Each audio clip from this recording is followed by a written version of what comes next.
Muy buen día. Tenemos la lectura de la liturgia de la palabra del día sábado 31 de enero, en la tercera semana del tiempo ordinario, ciclo litúrgico A. Celebramos a San Juan Bosco, presbítero.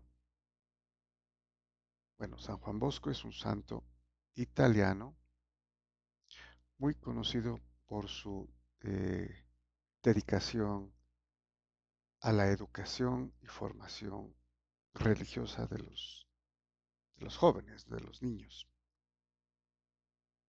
También es bastante conocido por la fundación de los salesianos, que también están dedicados a la educación de los jóvenes, de los niños, y también de la propagación del Evangelio.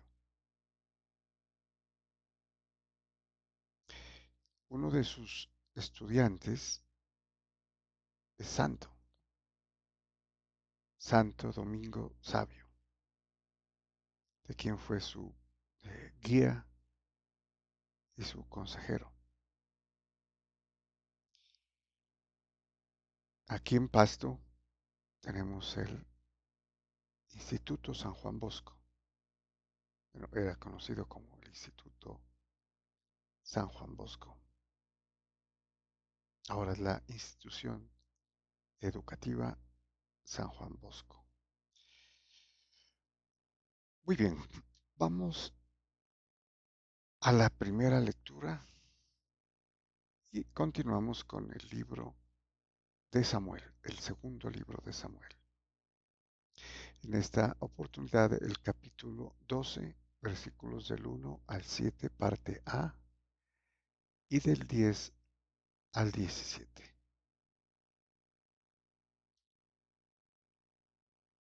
Muy bien, nos dice el segundo libro de Samuel.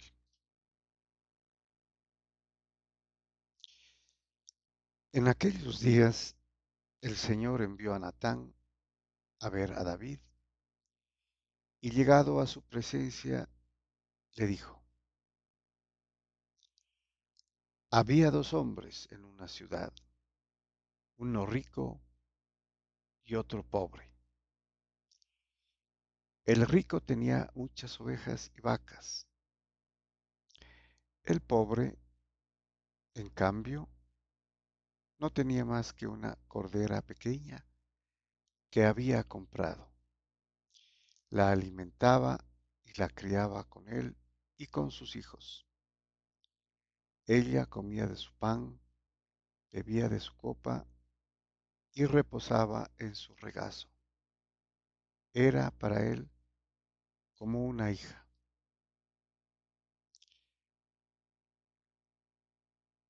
Llegó un peregrino a casa del rico y no quiso coger una de sus ovejas y de sus vacas y preparar el banquete para el hombre que había llegado a su casa, sino que cogió la cordera del pobre y la aderezó para el hombre que había llegado a su casa.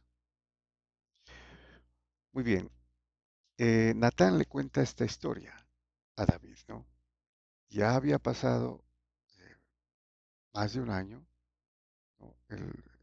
Ya había nacido el hijo, ¿no?, de Betsabé, con quien David cometió adulterio y que también mandó matar a su esposo, ¿no?, a Urías el hitita, geteo.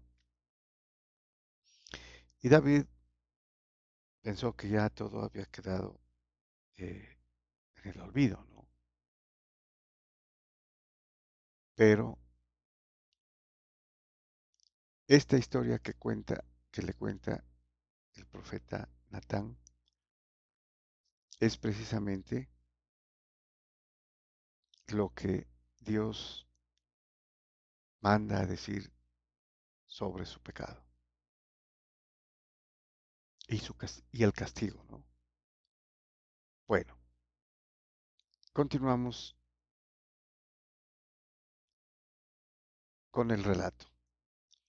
La cólera de David se encendió contra aquel hombre y replicó a Natán: Vive el Señor que el hombre que ha hecho tal cosa es reo de muerte.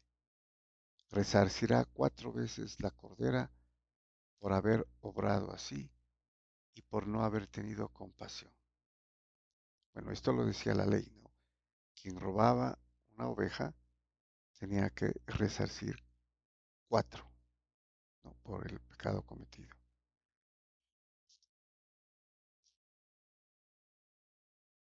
Entonces Natán dijo a David: Tú eres ese hombre.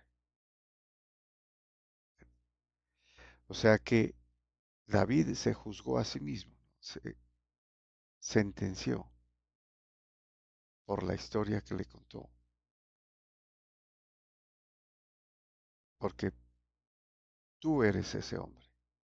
Y aquí él sabe que se refiere al pecado que cometió, el adulterio con Betsabé y el asesinato de su esposo, el esposo de Betsabé, Urías el hitita geteo. Y continúa Natán: Pues bien, la espada no se apartará de tu casa jamás, por haberme despreciado y haber tomado como esposa a la mujer de Urías el hitita. Así dice el Señor: Yo voy a traer la desgracia sobre ti desde tu propia casa. Cogeré a tus mujeres ante tus ojos y las entregaré a otro, que se acostará con ellas a la misma luz del sol. Tú has obrado a escondidas, yo en cambio haré esto a la vista de todo Israel y a la luz del sol. Bueno, de hecho, la espada dice no se apartará, ¿no? Los 3 hijos murieron de esta forma, ¿no? 3 hijos de David: Amnón, Absalón y Adonías. Y también la segunda parte, su hijo Absalón profanó, ¿no? El lecho de David porque se acostó con sus mujeres, ¿no? Su harem, eh, profanando, ¿no? Y no lo hizo a escondidas, como dice aquí. Bueno, ese es el castigo, la desgracia en la casa de David. David respondió a Natán: He pecado contra el Señor, que es parte del Salmo 51, del Salmo 50, ¿no? El miserere que leíamos, que empezábamos a leer eh, el día anterior y que continúa en el mismo día de hoy. Y Natán le dijo: También el Señor ha perdonado tu pecado, no morirás. Ahora bien, por haber despreciado al Señor con esa acción, el hijo que te va a nacer morirá sin remedio. Natán se fue a su casa. El Señor hirió al niño que la mujer de Urías había dado a David y cayó enfermo. David oró con insistencia a Dios por el niño. Ayunaba y pasaba las noches acostado en tierra. Los ancianos de su casa se acercaron a él e intentaban obligarlo a que se levantara del suelo,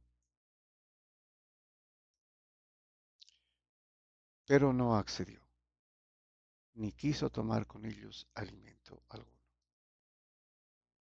Bueno, David entonces, como penitencia, ¿no? Como parte de, de la eh, de que el niño cayó enfermo, eh, ayunó, oró, se afligió para intentar y pedía, ¿no? Que Dios lo curara, pero ya le había dicho que el niño moriría como parte del castigo del adulterio, ¿no? Y también del asesinato de Urias. Muy bien,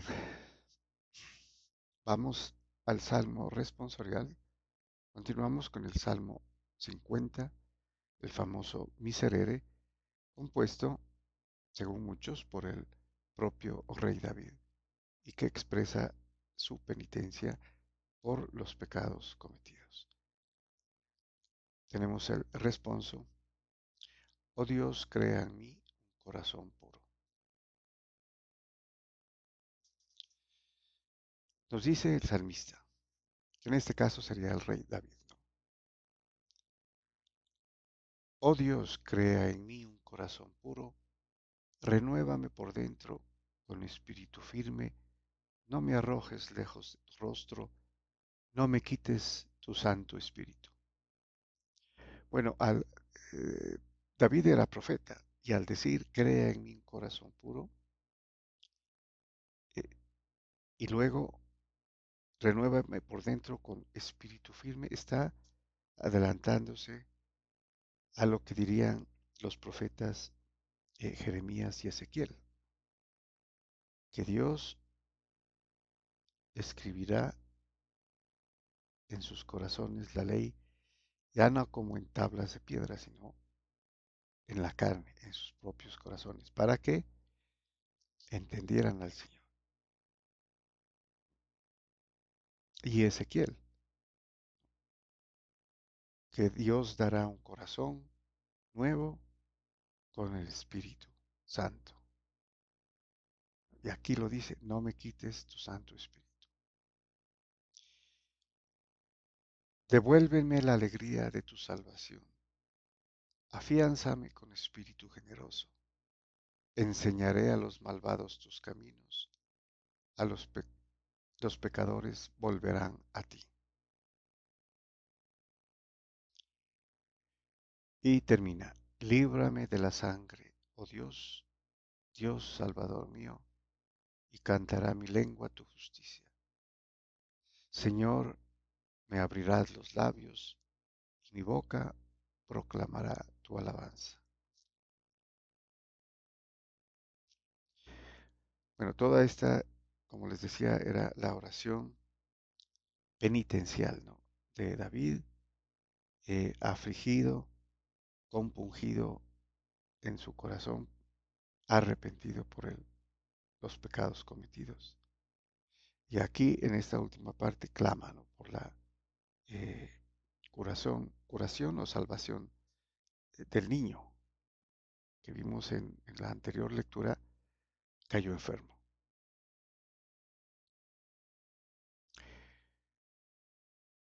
Muy bien, y pasamos al Evangelio. El Evangelio continuamos con el Evangelio según San Marcos, capítulo 4, versículos del 35 al 41. Muy bien, este también es un pasaje bastante conocido. Aquel día, al atardecer, dice Jesús a sus discípulos, vamos a la otra orilla. Dejando a la gente, se lo llevaron en barca como estaba. Otras barcas lo acompañaban. Se levantó una fuerte tempestad y las olas rompían contra la barca hasta casi llenarla de agua. Él estaba en la popa, dormido sobre un cabezal. Lo despertaron diciéndole, Maestro, ¿no te importa que perezcamos? Se puso en pie, increpó al viento y dijo al mar, Silencio, enmudece. El viento cesó y vino una gran calma. Él les dijo, ¿por qué tienen miedo? ¿Aún no tienen fe? Bueno, hasta aquí sería importante comentar que eh, Jesús está en la barca. Tal vez, bueno, como para probarlos, ¿no? Y los, los apóstoles tienen miedo por la tormenta, pero él está ahí durmiendo, tranquilo, porque él sería el primero que viendo el peligro tendría que haber hecho algo, ¿no? Pero no, él está dormido, dice. Entonces todos van a despertarlo, ¿no? A decirle, no te importa que perezcamos, o sea, con algo ya bastante impetuoso de que iban a perecer. Y él se puso de pie, increpó al viento y dijo al mar. Aquí es importante porque se refiere a las dos eh, partes, ¿no?, de la tempestad, tanto el viento como el mar. Silencio, enmudece. El viento cesó y vino una gran calma. Y aquí la pregunta que hace el Señor Jesús es, ¿aún no tienen fe? Porque tienen miedo de, de morir, estando él ahí, ¿no?, en la misma barca. ¿Aún no tienen fe? ¿No tienen confianza, como habíamos dicho el término, ¿no?